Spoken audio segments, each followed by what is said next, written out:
Hello student, আজকে আমরা class 10 এর রায়ো মার্টিন প্রশ্নবিচিত্রা 2025-এর একটি অঙ্কের মডেল কোশ্চেন পেপারের সমাধান করব। ফার্স্ট ইউনিট টেস্টের জন্য এটি খুবই গুরুত্বপূর্ণ। স্কুলের নাম হচ্ছে বাঁকুড়া জেলা স্কুল, খুবই গুরুত্বপূর্ণ একটা স্কুল প্রত্যেক বছরের মতো। আমরা এই পেজ থেকে 1 দাগ এবং 2 দাগের সমাধানগুলো করব, মানে এমসিকিউ আর এসএকিউ গুলো। এটা হচ্ছে পার্ট 1 এর ভিডিও। এখানে ভুল করে কিন্তু পার্ট 2 লেখা রয়েছে, এটা কিন্তু পার্ট 1 হবে। হ্যাঁ, এটা পার্ট 1 এর ভিডিও। তো আমার নাম পার্থ দাস, পার্থস গ্রাম চ্যানেলে তোমাদেরকে স্বাগতম। তোমরা যদি এই ভিডিওগুলো তোমাদের ভালো লেগে থাকে তাহলে একটা লাইক করে দিও, আর তোমরা যদি চ্যানেলে নতুন হও তাহলে চ্যানেলটাকে সাবস্ক্রাইব করে রেখো এবং পাশে যে বেল আইকনটা রয়েছে তার অল নোটিফিকেশন অন করে রেখো। দেখো প্রথম প্রশ্নটা কি বলছে, একেরটা। বার্ষিক R% সরল সুদের হারে কোনো মূলধনের n বছরের সুদ PNR বাই 25 টাকা হলে মূলধনের পরিমাণ কত? এই অঙ্কটা অনেকবার বলেছি। দেখো এটা প্রথমে কিভাবে করতে হবে, আমাদেরকে এটা PNR আগে লিখে নিতে হবে বাই 25 আর equal to PRT by 100। PRT মানে হচ্ছে এখানে x ধরলাম, তারপরে আমরা r ধরলাম, তারপরে t ধরলাম, সরি n রয়েছে, t এর মানে এখানে n রয়েছে, বাই দিয়ে 100। ঠিক আছে, তার মানে এখানে মেইন যে সূত্রটা ছিল সেটা হচ্ছে I equal to PRT by 100, সেটা I এর জায়গায় এটা বসিয়েছি, আর এটাকে আমরা কি করেছি, সূত্র ফেলেছি PRT বাই 100। তাহলে এখানে R এর জায়গায় R আর T এর মান n বছর বলে দিয়েছে দেখো, আর বাই 100। এবার দেখো 25 দিয়ে 100-কে যদি কাটাকুটি করো তাহলে 4 হয়, আর এই পাশ থেকে R R আর n n কেটে যাচ্ছে। তাহলে P এর মান আমরা পাচ্ছি হচ্ছে, সরি X এর মান আমরা পাচ্ছি হচ্ছে 4P। ঠিক আছে, X এর মান আমরা কত পাচ্ছি, 4P পাচ্ছি, যেটা অপশন বি তে রয়েছে। অপশন বি হচ্ছে সঠিক উত্তর। চলে আসছি আমরা 2 দাগের অঙ্কটায়। দেখো এক ব্যক্তি একটি ব্যাংকে 100 টাকা জমা রেখে 2 বছর পর সমূল চক্রবৃদ্ধি পেলেন 121 টাকা। তো এটার সমূল চক্রবৃদ্ধির সূত্র তোমরা জানো, A equal to P into 1 plus R by 100 to the power n, এটা হচ্ছে সূত্র। এর জায়গায় আমরা 121 বসাবো, P এর মান হচ্ছে 101 প্লাস, এখানে বার্ষিক সুদের হার আমাদেরকে বলেনি, তাই R বাই 100 টু দি পাওয়ার 2। এবার দেখো 121-এর নিচে আমরা নিয়ে চলে আসছি 100, আর এই পাশে যা আছে তাই থাকলো। এবার আমরা দেখো 121 আর 100 যদি স্কোয়ার করি তাহলে এখানে কি হয়ে যাবে বলতো, 121 মানে হয়ে যাবে হচ্ছে 11, আর নিচে হয়ে যাবে 10, আর এই পাশে হয়ে যাবে 1 প্লাস R বাই 100 হয়ে যাবে, কারণ স্কোয়ারটা দুদিক থেকে উঠে গেল। এবার আমাদেরকে যেটা করতে হবে, একটাকে যদি এই পাশে নিয়ে যাই তাহলে কি হচ্ছে দেখো, 11/10 minus 1 equal to R by 100। এটাকে বিয়োগ করলে দেখবে 1/10 আসছে, আর এই পাশে রয়েছে R বাই 100। তাহলে 10 দিয়ে 100-কে যদি কাটাকুটি করি তাহলে 10 হচ্ছে, তার মানে R এর মান আমরা পেয়ে গেলাম কত, 10%। তাহলে 10% দেখো অপশন এ তে রয়েছে, অপশন এ হচ্ছে সঠিক উত্তর। 3 দাগের অঙ্কটা দেখো, বলছে 3x² plus 8x plus 2 equal to 0 সমীকরণে আলফা এবং বিটা হলে 1/আলফা আর 1/বিটার মান আমাদেরকে বের করতে হবে। দেখো প্রথমত এই সমীকরণ যেটা দিয়েছে সেটা আমরা এখানে আগে টুকে নিচ্ছি। দেখো 3 নম্বর সমীকরণটা আমরা আগে টুকে নেবো। সমীকরণটা কি ছিল, 3x² 8x। দেখো 3x² plus 8x plus 2 equal to 0 ছিল। এখান থেকে আমরা দুটো সূত্র বের করতে পারি, একটা হচ্ছে alpha plus beta, alpha plus beta, যার সূত্র হচ্ছে মাইনাস বি বাই এ। এবার দেখো বি মানে কোনটা বলো তো, বি মানে হচ্ছে এই 8, ঠিক আছে, এই 8টা হচ্ছে বি, আর এ মানে হচ্ছে ফার্স্টের এক্স স্কোয়ারের যে সহগটা সেটাকে বলা হয় এ। তাহলে মাইনাস 8/3। আরেকটা সূত্র রয়েছে আলফা বিটা দিয়ে, যেটা সূত্র হচ্ছে সি বাই এ। তাহলে সি হচ্ছে এখানে 2 আর এ হচ্ছে আমরা জানি 3। ঠিক আছে, এবার দেখো অঙ্কটা বলেছে 1/আলফা প্লাস 1/বিটা। তাহলে এটার যদি আমরা লসাগু করি তাহলে আলফা বিটা বেরোবে, আর ওপরে বেরোবে হচ্ছে বিটা প্লাস আলফা। এবার দেখো বিটা প্লাস আলফা আর আলফা প্লাস বিটা একই জিনিস, যেটার মান এখানে বলে দিয়েছে মাইনাস 8/3, আর বাই দিয়ে আলফা বিটার মানও বলে দিয়েছে বা বের করেছি 2/3।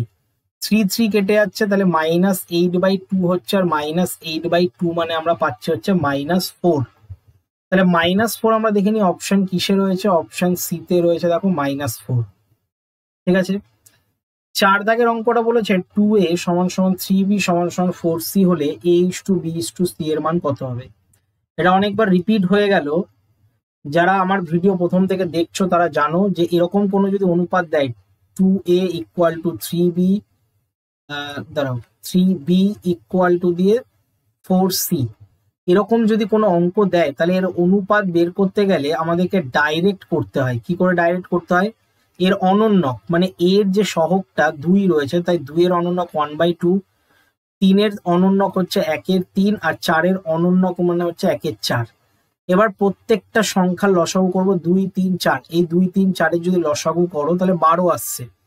12 দিয়ে যদি প্রত্যেকটা রাশিকে গুণ করো, যেমন প্রথম রাশিটাকে যদি 12 দিয়ে গুণ করি তাহলে 6 দুগুণী 12 বেরোবে, এটাকে 12 দিয়ে গুণ করলে 3 4 12 বেরোবে, আর এটাও 3 4 12 বেরোবে।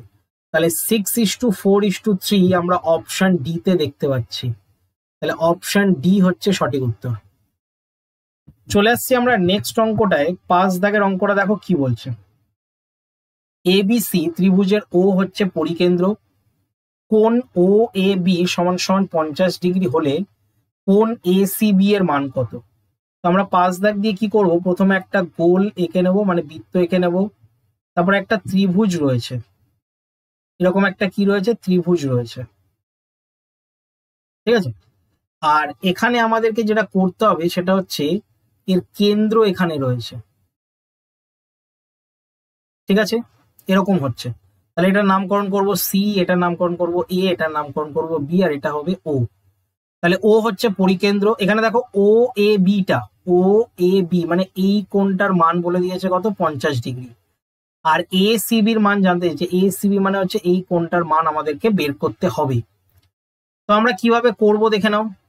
এটা একটু লিখে লিখে করাচ্ছি, কারণ মাঝে মাঝে এই অঙ্কটা 2 নম্বরে দিয়ে দেয়, ঠিক আছে। 2 নম্বরে দিয়ে দিলে যাতে অঙ্কটা করতে পারো তার জন্য একটু লিখে আমি তোমাদেরকে বোঝাচ্ছি। দেখো, ত্রিভুজ এ ও বি এর আমরা বলতে পারি ও থেকে এ এবং ও থেকে বি হচ্ছে সমান, কারণ একই বৃত্তের ব্যাসার্ধ, তাই, ঠিক আছে। এটা হচ্ছে একই বৃত্তের ব্যাসার্ধ। ভালো করে দেখে নাও, ও থেকে এ এবং ও থেকে বি, এই যে এইটা আর এটা, এটা একই বৃত্তের ব্যাসার্ধ, তার জন্য এটা কি হচ্ছে, সমান হচ্ছে। এবার দেখো, সমান হলে তার বিপরীত কোণও সমান হয়। একটা বিপরীত কোণ হচ্ছে ও এ বি, আর আরেকটা কোণ হচ্ছে ও বি এ। এটা সমান সমান আমরা বলতে পারি হচ্ছে 50 ডিগ্রি, যেটা বলে দিয়েছে, দেখো এটা বলে দিয়েছে, ঠিক আছে। তো আমরা এটা লিখে নিলাম, ও এ বি সমান সমান ও বি এ 50 ডিগ্রি। এবার দেখো, সুতরাং দিয়ে আমরা যদি কোণ এ ও বি বের করি, ঠিক আছে, কোণ এ ও বি, তাহলে 180 ডিগ্রি থেকে আমাকে 2 বার 50 যোগ করে বিয়োগ করতে হবে, তাহলে আমরা শুধু 80 ডিগ্রি পাবো, ঠিক আছে। এ ও বির মান, এ ও বি হচ্ছে ঠিক এই জায়গাটা, ঠিক আছে, এই যে। এবার এ ও বির মান যদি বেরিয়ে যায় তাহলে আমরা বলতে পারি যে এর যে কেন্দ্রস্থ কোণ সেটা বৃত্তস্থ কোণের দ্বিগুণ হয়। তাহলে আমাদের যদি বৃত্তস্থ কোণ বের করতে হয়, এই যে বৃত্তস্থ কোণটা বা পরিধিস্থ কোণ যেটা, সেটা যদি আমরা বের করি, নাম কি হবে, এ সি বি। তাহলে এ সি বি বের করতে গেলে আমাদেরকে হাফ করে দিতে হবে 80-র। তাহলে 80-র যদি হাফ করে দিই তাহলে পেয়ে গেলাম কত, 40 ডিগ্রি, ঠিক আছে। তাহলে আমরা উত্তরে লিখবো এখানে অপশন সি।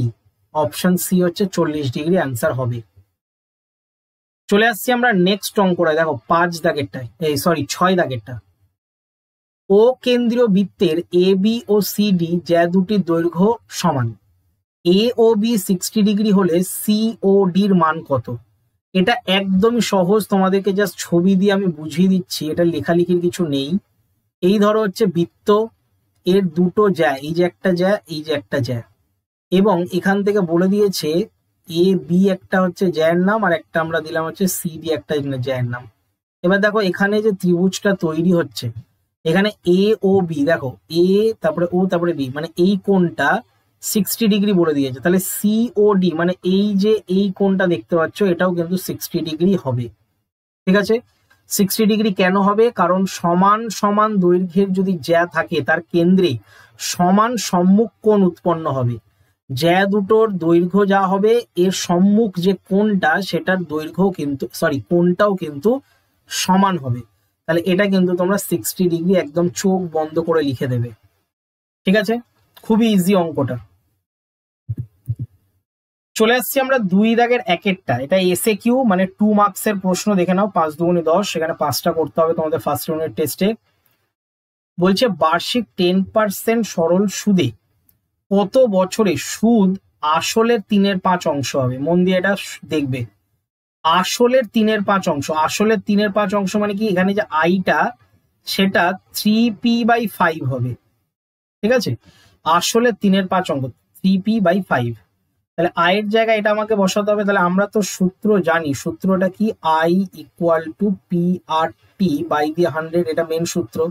তাহলে আয়ের জায়গায় আমরা বসিয়ে দিই 3p/5, পি এর জায়গায় পি থাকবে, আর এর মান হচ্ছে 10% বলে দিয়েছে, আর এখানে কত বছরে মানে টি এর মান বলেনি, বাই দিয়ে 100। 10 দিয়ে 100কে কাটাকুটি করলে 10 হয়, আবার 5 দিয়ে এই 10কে কাটাকুটি করলে 2 হয়, তার মানে 3 দুগুণী 6। তাহলে পিপি কেটে গেল এখানে, তাহলে টি এর মান আমরা দেখতে পাচ্ছি 6 বছরে। তাহলে তোমরা এর উত্তরটা কি লিখবে, 6 বছরে, 6 বছরে সমান হবে। তাহলে এটা উত্তর এখানে লিখে দিলাম, 6 বছরে কিন্তু তার সুদ আসলে 3/5 অংশ হবে। চলে আসছি আমরা নেক্সট অঙ্কটায়, 2 দাগেরটা দেখো। p/q বলে দিয়েছে 5:7, আর p-q সমান বলে দিয়েছে -4 হলে এই রাশিটার মান কত? তাহলে আমরা পরের পেজে গিয়ে দেখো দেখাচ্ছি তোমাদের। p/q যেটা, সেটা আমাকে মান বলে দিয়েছে কত, 5:7, 5:7। তাহলে আমরা p এর মান এখান থেকে ধরে নিতে পারি তো 5k, আর q এর মানও আমরা ধরে নিতে পারি হচ্ছে 7k। এটা আমরা ধরে নিলাম, কেটা হচ্ছে আনুপাতিক ধ্রুবক লিখতে পারো, ঠিক আছে? কে হচ্ছে একটা আনুপাতিক ধ্রুবক, এটা লিখতে পারো তোমরা। এবার দেখো আমরা কি করব, এখানে আরেকটা যে রাশি দিয়েছে সেই রাশিটা এখানে বসিয়ে দেবো, p-q সমান সমান -4। তাহলে এখান থেকে p এর মান যদি আমরা বসিয়ে দিই 5k, আর q এর মান বসিয়ে দিলাম হচ্ছে 7k ইকুয়াল টু -4। এবার আমরা কি করব, 5k থেকে 7k বাদ দিলে হচ্ছে -2k equal to -4, minus minus কেটে যাচ্ছে, তাহলে কে এর মান আমরা পাচ্ছি কত, 2 দুগুণী 4। তাহলে কে এর মান যদি 2 পেয়ে যাই, তাহলে সুতরাং দিয়ে আমরা পি এর মান বলতে পারি 5 দুগুণী 10, আর কিউ এর মান বলতে পারি 7 দুগুণী 14, ঠিক আছে? এবার সুতরাং দিয়ে আমাদের মেইন যে অঙ্কটা 3p - 2q, এটার মান বের করতে দিয়েছিল। 3p মানে হচ্ছে 3 10 30 হবে, আর 14 দুগুণী এখানে কত হবে, 28 হবে। 30 থেকে 28 বাদ দিলে 2 আসছে, তাহলে 2 হচ্ছে এই অঙ্কটার অ্যান্সার। ঠিক আছে, এইভাবে তোমাদেরকে অঙ্কটা করতে হবে। চলে আসছি আমরা 3 দাগের অঙ্কটা দেখো। একটি বৃত্তে দুটি জ্যা এ বি ও এসি পরস্পর লম্ব, এ বি সমান সমান 4 সেমি ও এসি সমান সমান 3 সেমি হলে বৃত্তটির ব্যাসার্ধের দৈর্ঘ্য নির্ণয় করতে বলেছে। দেখো আমরা এখানে 3 দাগ দিয়ে করছি। প্রথমে আমরা একটা গোল এঁকে নিলাম, এবং এর যে জ্যা সেটা হচ্ছে এরকম ভাবে সমান, এই সমকোণ। তাহলে এর যে অতিভুজটা হবে সেটা হচ্ছে তার কেন্দ্র দিয়ে যাবে, এইটা হচ্ছে কেন্দ্র। তাহলে আমরা এটা নামকরণ করতে পারি, এটা এ, এটা বি, এটা সি, আর এটা হচ্ছে ও। এবার এখানে যে তথ্যগুলো বলে দিয়েছে এটা আমরা জানি সমকোণী ত্রিভুজ, এ বি সিটা কি, একটা সমকোণী ত্রিভুজ, ঠিক আছে? তাহলে আমরা যদি শুধু বিসির মানটা বের করি, তাহলে রুট ওভার দিয়ে আমাদের কি করতে হবে, লম্ব স্কোয়ার প্লাস ভূমি স্কোয়ার করতে হবে। এখানে লম্ব স্কোয়ার 16 আর ভূমি স্কোয়ার 9, তাহলে 16 আর 9 করলে 25 হয়, আর 25-এর হচ্ছে 5 বর্গমূল করলে হয় 5 একক, ঠিক আছে? কিন্তু এখানে প্রশ্ন করেছে যে এইটা তো পুরোটা ব্যাস, ঠিক আছে? বিসি তো হচ্ছে একটা ব্যাস, আমাদেরকে তো বের করতে বলেছে ব্যাসার্ধ। তাহলে ব্যাসার্ধ কি করতে হবে, 5-এর অর্ধেক করে দাও। 5-এর অর্ধেক করে দিলে আমরা পেয়ে যাচ্ছি 2.5 সেন্টিমিটার, ঠিক আছে? এটা একক নয়, এটা সেন্টিমিটার লিখবে, কারণ এখানে সেন্টিমিটারে উল্লেখ করেছে। তাহলে 2.5 হচ্ছে ব্যাসার্ধ। এইভাবে তোমাদের অঙ্কটা করতে হবে। তারপরে আমরা চলে আসছি দেখো 4 দাগের অঙ্কটায়। 4 দাগের অঙ্কটা বলছে পি ও কিউ কেন্দ্র বিশিষ্ট দুটি বৃত্ত এ ও বি বিন্দুতে ছেদ করে। এ বিন্দু দিয়ে পি কিউ এর সমান্তরাল সরল রেখা বৃত্ত দুটিকে যথাক্রমে সি ও ডি বিন্দুতে ছেদ করে। পি কিউ সমান সমান 5 সেমি হলে সিডির দৈর্ঘ্য কত, এটা আমাদেরকে বের করতে হবে। দেখো এটা কিন্তু খুবই গুরুত্বপূর্ণ একটা অঙ্ক। আমরা কিভাবে করব, এটা প্রথমে আমাদেরকে ছবিটাকে এঁকে নিতে হবে, ঠিক আছে? তাহলে 4 দাগ দিয়ে আমরা কি করলাম, ছবিটা আগে এঁকে নিচ্ছি। তো এখানে একটা বৃত্ত রয়েছে, ধরো এরকম একটা বৃত্ত রয়েছে, এইটা একটা বৃত্ত, আর তারপরে একে ছেদ করে আরেকটা বৃত্ত রয়েছে।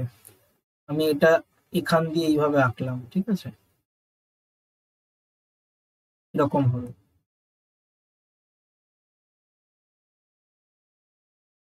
ধরো এরকম একটা বৃত্ত রয়েছে। এবার এটা আমাদেরকে কি হচ্ছে দেখো, এইটা পুরো এরকম ভাবে যাচ্ছে, ঠিক আছে, আর এখান থেকে এটা লম্ব রয়েছে, এটার কেন্দ্র, আর এটারও কেন্দ্র রয়েছে এখানে, এটার থেকে এটা লম্ব, আর এইটা হচ্ছে দূরত্ব।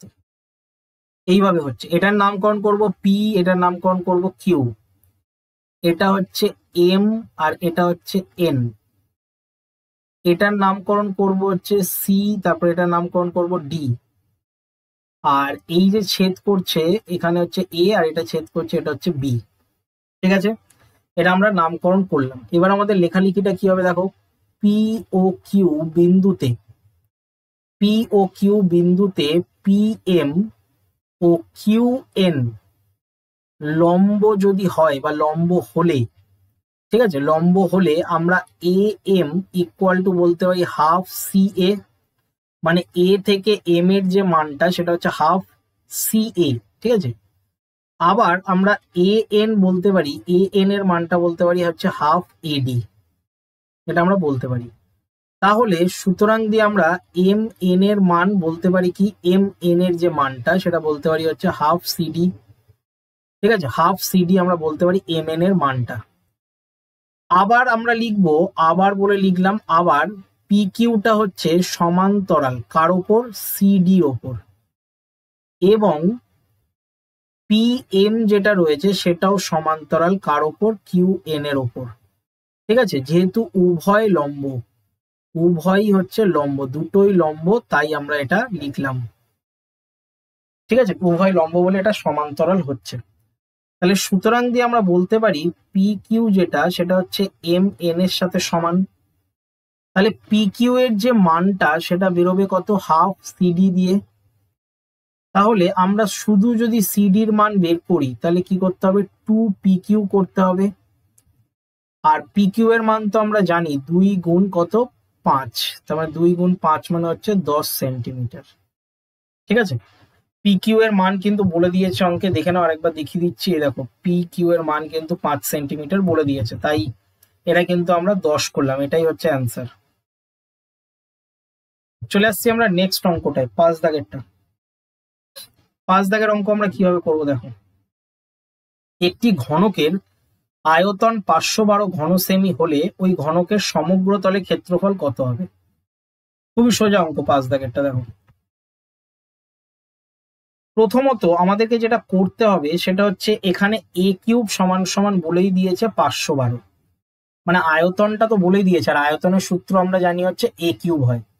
তাহলে শুধু যদি আমরা এ এর মান বের করি তাহলে 512 ঘনমূল করলে আমরা জানি 8 হয়, ঠিক আছে, 3 বার 8 যদি গুণ করো তাহলে 512 পেয়ে যাবে। এবার চেয়েছে কি, সমগ্র তলের ক্ষেত্রফল, সমগ্র তলের ক্ষেত্রফল। তাহলে সমগ্র তলের ক্ষেত্রফলের সূত্র আমরা জানি 6 ইন্টু বাহু স্কোয়ার। তাহলে 6 ইন্টু বাহু স্কোয়ার মানে হচ্ছে 6 ইন্টু 8 8 64, আর 6 দিয়ে 64কে যদি গুণ করি তাহলে 384 বর্গ সেমি হচ্ছে, ঠিক আছে। 4 6 24, 6 36 37 38, হ্যাঁ, তাহলে 384 বর্গ সেমি, এটাই হচ্ছে সমগ্র তলের ক্ষেত্রফল, এটা উত্তর লিখবে। তো এই গেল হচ্ছে পার্ট 1 এর ভিডিও, ঠিক আছে। পার্ট 2টা আজকে বা কালকের মধ্যেই চলে আসবে। তোমরা তার জন্য কি করবে, চ্যানেলটাকে সাবস্ক্রাইব করে রাখবে এবং পাশে যে বেল আইকনটা রয়েছে তার অল নোটিফিকেশন অন করে রাখবে। আর ভিডিওটা যদি তোমাদের কোনো উপকারে আসে বা কাজে লেগে থাকে তাহলে অবশ্যই একটা লাইক করে দিও। এবার বলি লাইভ ক্লাসের সম্পর্কে। আমি 2 দিন লাইভ ক্লাস করাই তোমাদের ক্লাস 10 বা মাধ্যমিক 2025-এ যারা এক্সাম দেবে। একটা হচ্ছে মঙ্গলবার হচ্ছে লাইভ ক্লাস হয়, মঙ্গলবার 7 PM সন্ধ্যে 7টায়, আর শনিবার হচ্ছে লাইভ ক্লাস হয় হচ্ছে 6:30 PM।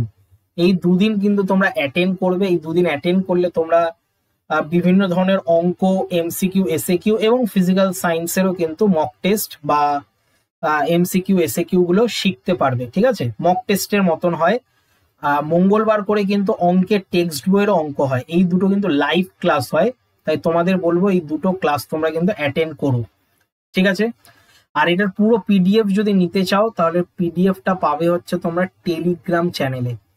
তোমাদের টেলিগ্রাম চ্যানেল করা রয়েছে তোমাদের জন্য। ঠিক আছে, পার্থসগ্রাম ক্লাস নামেই টেলিগ্রাম রয়েছে, তোমরা সেখানে জয়েন করতে পারো, অথবা জয়েন করতে না পারলে তোমরা লিঙ্ক রয়েছে নিচে ডেসক্রিপশনে, সেখানেও চেক করতে পারো। তাহলে সেখানে সমস্ত ক্লাসের আপডেট বা ভিডিও যেদিন আমি আপলোড করি, পাবলিশ করি, সেই দিনেরও কিন্তু নোটিফিকেশন তোমরা পেয়ে যাবে। তো আজকের মতন এতটাই, দেখা হচ্ছে আমাদের এর পার্ট 2 ভিডিওতে।